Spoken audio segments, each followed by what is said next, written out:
as I was hearing you, the one word that kept popping in my head was sentiment analysis. Like if AI can gauge what sentiment is highlighted in an article, it can probably, like you said, target it differently. And I think that's a very good point for publishers to notice, because since I was working in a publication, what I've seen is it would usually be one social media update or at max two for a particular story if it's very important, and it would just be dropped after that.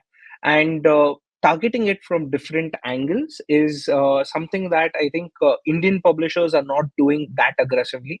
They would usually take one sentiment or the strongest sentiment there is, and probably have a clickbait article on top just to get you to click it, or probably to get a reaction out of you on social media. But with respect to, say, even lately, for example, can it identify or say extract these sentiments from a post, suggesting journalists to say, hey, publish this, or these are the different angles you can take when you're doing a social post?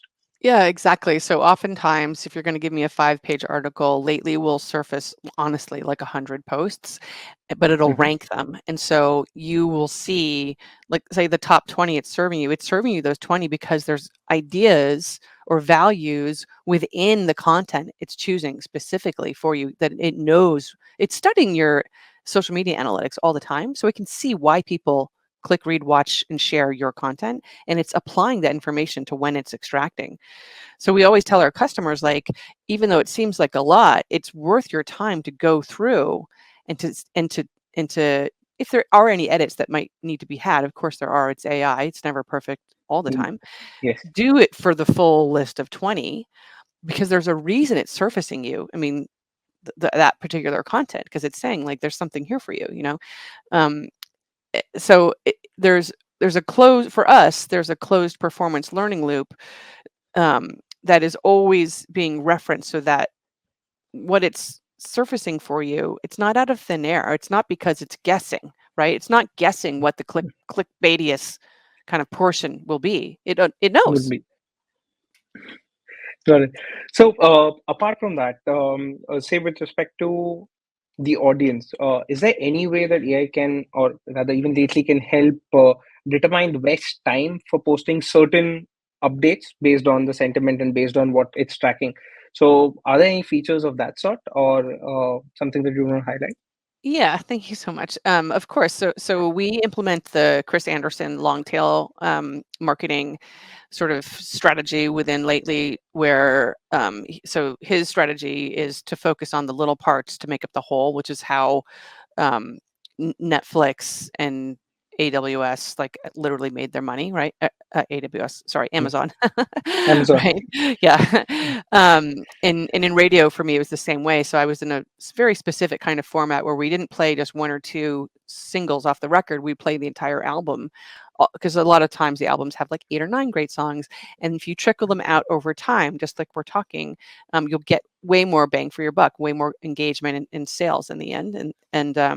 So Lately does this automatically. So say we generate 40 posts for you, we'll show you what the optimal cadence and drip feed on times and days, and you could do once a month, twice a week, twice a day, whatever cadence it can help you sort of choose there. Um, and that's so important. I think, like, we just talked about repetition. So you have to have the quantity, and then we know you have to have the quality at the same time.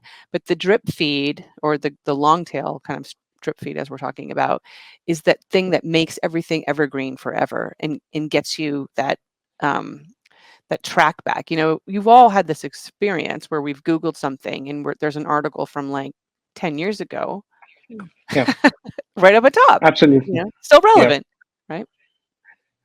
So I think even on social media, like you said, it becomes if you target from different angles, an evergreen content is still going to get audiences, but from multiple directions, so as to say. Right. The other question that also popped up is, say, what Google call, if you constantly updating articles or constantly posting a lot of articles that are not helpful, it can come across as spam, and that does not get indexed or probably does not rank. Is there something similar on social media, or is it exactly the opposite? Do you have to spam on social media to get noticed? What is it like? Yeah, of course. I mean, that quantity still is very Yes. important, but two things to remember. Number one, no one is going to your feed. So customers are always like, "Well, isn't going to look like I'm spamming?" And I'm like, "But I'm not in your feed. I'm in my feed. I got a million Yeah. other things to look at, not just you." So like the chances of your 20 posts on Twitter that day, maybe I'll see one because I have to be looking at Mhm. the right time and at the, amidst all my other things, right? So you still have to cut through all that noise all the time. Um, but the second sort of thing there is that it's not spammy if it's quality, eh, right? Yeah. Yeah. Never. It never is. So like I don't know.